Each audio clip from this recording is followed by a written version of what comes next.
We are at the pointy end of the 2019 season. I am Ian. This is episode 38 of Miami Masterclass.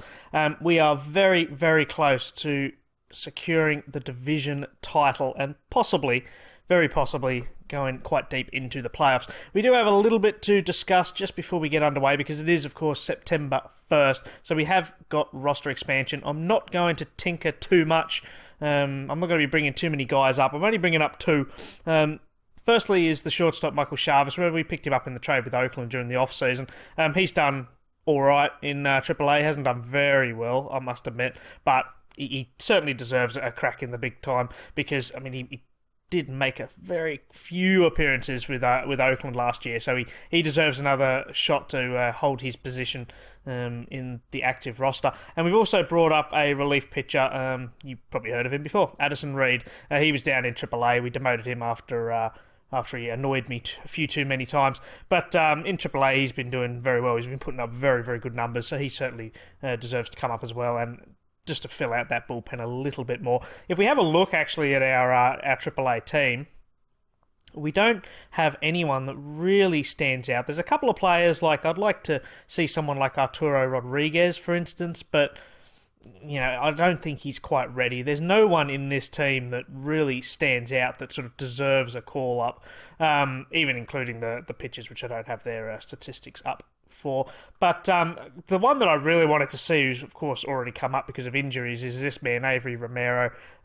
So he's already up anyway, so it doesn't really matter too much about him. So let's get underway. This is a very, very tough month. We've got series against Atlanta, Philadelphia. They're both hot on our heels, so we really need to take a few games from them. I don't know where we're going to be. I really don't. We started off the year very, very well. The last month, we slumped. We actually played under 500 ball for the month of August, and that's brought Atlanta right back into this. But this 4-game lead, I mean, when we play them, which I believe it's very, very soon. I think we've got, as you can see at the top right there, we've got Philadelphia in a 3-game series from September 6th, and I think then we play Atlanta. So if we sort of lose to Atlanta, we could be really struggling. We really have to take a couple of games from Philadelphia, which it does look like we've started to do. But in saying all that, who knows? That's the joy of baseball. I think that's why we all love it, don't we? Because it's not over until it's over. But I mean, we are starting to slowly pull away. We do have Almonte coming back, so he can go straight in. We don't have to demote anyone down, so he can come back in with injury. We've got Belaski. He's out for the season. Remember in the last episode, I'm not too concerned about this guy. But actually, let's have a quick look, because we are doing so well at the moment, and I'm going to try and drag this out to make this super exciting. We're 7.5 games ahead of Atlanta, which is very, very good. Now, if we can go to our schedule, we can see exactly what we've done. So there we go. I'll tell a lie, actually. So we played Philly. We swept Washington, who are very, very poor this year. We took 2 out of Philly, which is great. The Mets aren't doing great either.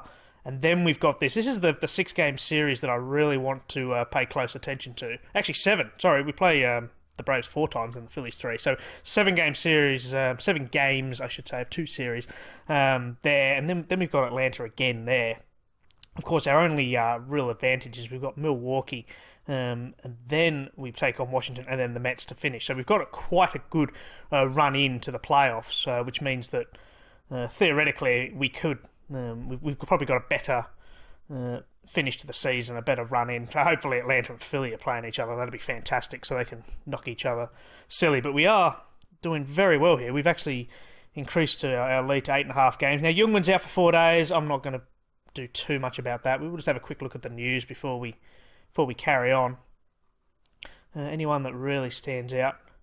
Casey Soltis. He did very well, actually. There you go. Casey Soltis. What did he do? He went 5 for 5 against Washington earlier on. And that looks about it. So we've actually...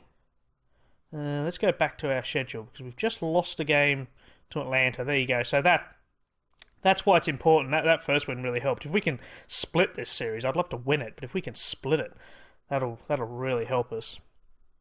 7.5 games. We're starting to pull away a little bit. 8.5 games. So we obviously won that last one. So that's and we've won again. So that's really calmed my nerves a little bit, because I was quite concerned with how we'd been playing in August, and even July to a certain extent, although we did very well in July, because Atlanta, in particular Philly, who have dropped away a little bit, they were catching up to us at a rate of knots, and I was getting a bit concerned that I thought, the wheels are starting to wobble and we're going to fall off.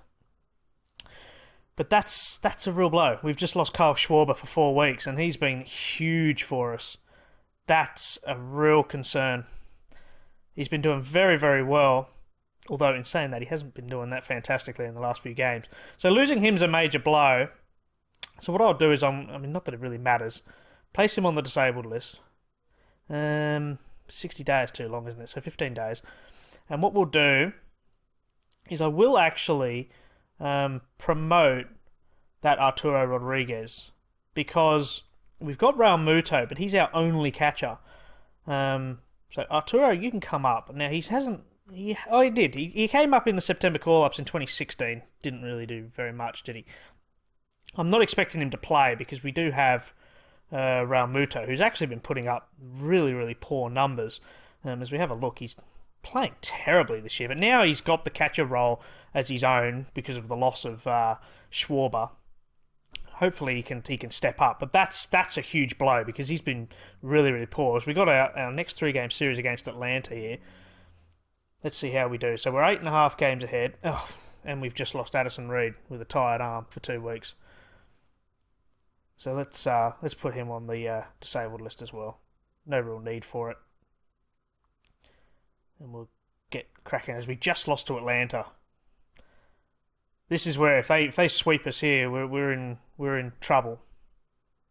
Oh, another one. What's going on here? Oh yeah. We're losing a player, and we just lost again to Atlanta in 14 innings. That's a real blow. This is where they start catching up, isn't it? And it looks like we're going to have a very, very tough... Although, did we win that last game? I think we may have won that last game. But 7 games is still a lot, but, I'm just so used to losing right at the end of the season. So we are coming up to October. We will get through the month of October because we've got Washington and the Mets who are both eliminated. And there you go. We have clinched. What have we clinched? That's a playoff spot, isn't it? Oh no, there you go. East Division winner. So we've finally done it. We have finally won a division. It's 2019. It's taken many, many years to do. But we have done it. So obviously the Braves are struggling. Look at that. We've gone 3-7 in that last 10, and yet we've still managed to clinch. And we've done it. So Atlanta are still pushing for the wild card spot, but Arizona's got the advantage there. And we are the worst division winners in the National League. But let's worry about that when it happens. So Addison Reed's dropping in terms of player development. Avery Romero's improved. That's promising. Almonte's gone down. Who else? Any sort of major names? A couple of these guys in AA. Alex Destino, he's improved, along with Connor Manus from Single A. I don't know his name at all, but he doesn't look too bad. He needs to improve that control, but he could be all right. He could be a bit of a journeyman type player. Anyone else that really stands out? You got Ronnie Furman there down in Short A. He doesn't look anything flash, does he? So yeah, we got a few players coming through. But let's as we're in the month of done the month of September, let's just get through the regular season now. Let's see how many wins we can end up with, and obviously. And what I will do actually in this episode, I'll actually sim the wildcard game too, and that way we can see who we're up against in the next episode. As we've just lost Austin Dean for 4 months. Now this guy came up as well. He's not been doing a great deal, so I'm not too concerned about him. It looks like we're getting all our injuries at the worst time, doesn't it? So we've got one more episode to go. One more episode. One more game to go against the Mets, and we did it with a win. So we do have to do the playoff roster. I'll actually go over that in the next episode. But in terms of the wildcard series, helps if we go... Where the hell are we? Oh, helps if we go to the right one. So exactly as we predicted, Arizona against Pittsburgh. Pittsburgh seems to have a habit of making the wildcard game, don't they? So we're going to have a look at the playoff tree. How did the standings finish? Well, rather than talk about that. Yeah, so we're the worst. So, no, I can't even remember. So, Cubs and the Dodgers are in as well. We've struggled a little bit, didn't we, towards the end? I mean, not that it really matters. I mean, we clinched the playoff spot. 90 wins isn't terrible. Adam Connolly's been our standout. I mean, AJ Alvarez has actually finished with the most saves in the National League, which is really, really promising. And Youngman hasn't done too badly either. So all in all, not a terrible way to finish the season. We are in the playoffs. So what I will do is I'll get through. Do I have to do the playoffs now? I mean, it shows how long it's been. Addison Reed's ready to come back, so I'll throw him in, not that it matters. So here's the playoff roster. I'll talk a bit more about this in the next episode. But yeah, we're into the playoffs. So pop a like on there if you like that, and we'll be back with the next episode. What I will do is the divisional series is of course 5 games. So what I'll do is the next episode will probably be 2 episodes. 2 games. And then we'll go from there. And then the following episode will either be the decider, or will of course contain the decider, whether that's over 3 games, 4 games, or of course we go for the full 5 games. And hopefully this will be the first of many, many episodes talking about the 2019 playoffs. But we'll worry about that when it happens, won't we? So thanks for watching, guys, and I'll see you in a couple of days.